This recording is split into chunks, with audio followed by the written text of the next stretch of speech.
అహింసా ధ్యాన యజ్ఞాలు నిర్వహించి కోట్ల జీవుల్ని కాపాడారు. బ్రహ్మర్షి పితామహ పత్రిజీ గారు పిరమిడ్ స్పిరిచువల్ సొసైటీని స్థాపించారు.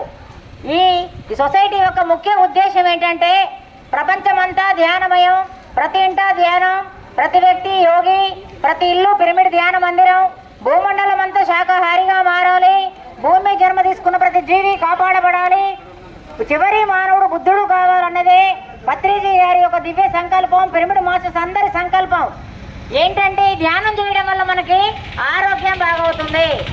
ఆరోగ్యం ఎలా బాగవుతుంది? మనకి మానసిక ఆలోచనలే మన అనారోగ్యాలు మిత్రులారా. మనసు ఎంత ఫ్రెష్గా ఉంటుందో అంత ఆరోగ్యంగా ఉండగలుగుతాం. మనసు ప్రశాంతత రావాలి అంటే మనం కాసేపు కూర్చోవాలి, కళ్ళు మూసుకోవాలి, ఏమీ ఆలోచన లేకుండా ఆలోచన రహిత స్థితి ధ్యానం, శ్వాస మీద ధ్యాస. ఎప్పుడైతే మనం అలా ధ్యానం చేస్తామో అప్పుడు మనకి అనంతమైన దివ్య శక్తి వస్తుంది. లంకణం పరమౌషధం, ధ్యానం దివ్య ఔషధం.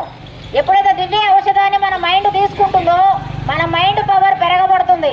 పెరగబడ్డప్పుడు మనం ఉన్న స్థితి నుండి ఉన్నత స్థితికి ఎదుగుతాం. అనారోగ్యం నుండి ఆరోగ్యం వైపు, అజ్ఞానం నుండి ఆత్మజ్ఞానం వైపు, హింస నుండి అహింస వైపు, మానవత్వం నుండి దివ్యత్వం వైపు మనం ప్రయాణం చేస్తాం మిత్రులారా. ఇదంతా కూడా మనం కొలిచే దేవుళ్ళందరూ చేసిన ధ్యానం. ఇది కొత్తదేం కాదు. 2550 సంవత్సరాల కింద బుద్ధుడు ధ్యానం ఇది 5000 సంవత్సరాల కింద కృష్ణ పరమాత్ముడు ధ్యానం ఇది వీర బ్రహ్మేంద్ర స్వామి చేసిన ధ్యానం ఇది. ఎవరు చెప్పినా సత్యం మారదు, ధర్మం మారదు. ఏ మతం చెప్పినా, ఏ ప్రవక్త చెప్పినా. కాబట్టి మనం అందరం ఆ పాంప్లెట్ ఇస్తున్నారు మన మాస్టర్స్, పాంప్లెట్ చదవండి. ఎంతోమంది మహానుభావుల ధ్యానం ఉంది అందులో.